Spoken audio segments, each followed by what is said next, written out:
Hello everybody, welcome back to Mining Modern. I'm Corbin Hostler and this is Bloodbraid's world that we're all just living in, and that is why this week we are headed back to an old favorite, red-green Ponza.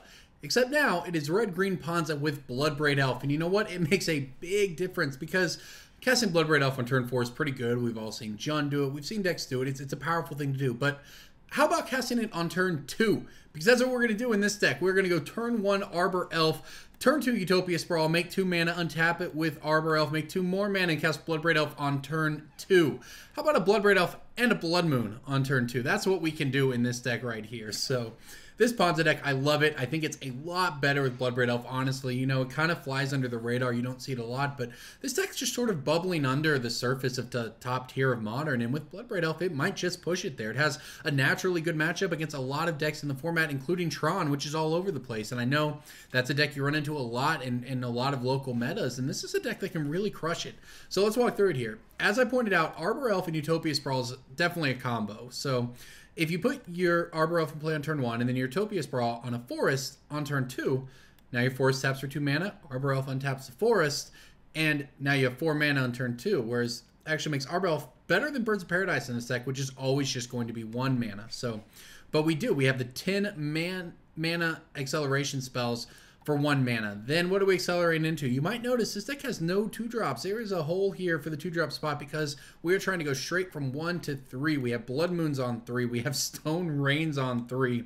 And then we have sort of a hodgepodge here, but they all make sense in theory, right? We have Courser of Krufix, we have Kitchen Finks, Nissa Voices, Endikar, and Tireless Tracker, all good on their own, all good in different ways. You know, Kitchen Finks, Tireless Tracker, Courser, these are all good against aggressive decks. They're all good against mid-range decks like Jund. They all have at least some amount of value against a Jace deck as well. And Nissa is actually a threat, especially when you play it on turn 2.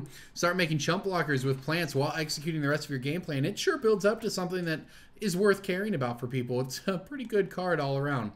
4-drop spot, we have one of my favorite cards in Modern, and I guess Commander too, Munvuli Acid Moss. So 4 mana sorcery, destroy target land, search your library for a forest card, any forest it's worth noting, put that card in the battlefield tapped and shuffle. So again, remember, we can do this on turn 2.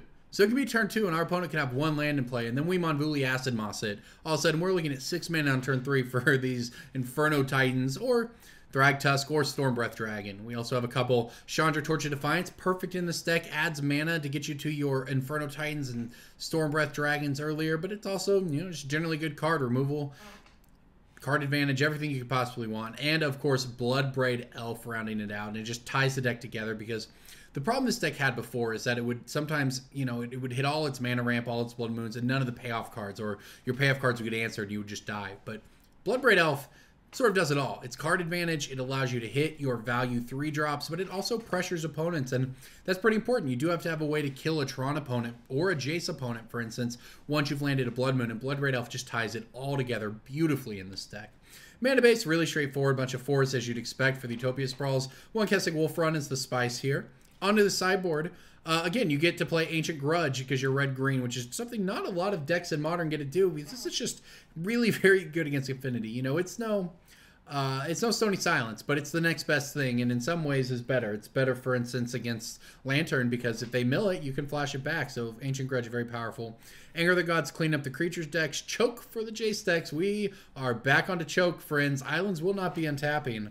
Obstinate Baloth against Liliana's, or where you need just life gain. Very good, because of course if they try to Liliana plus make you discard, Obstinate Baloth can come into play for free.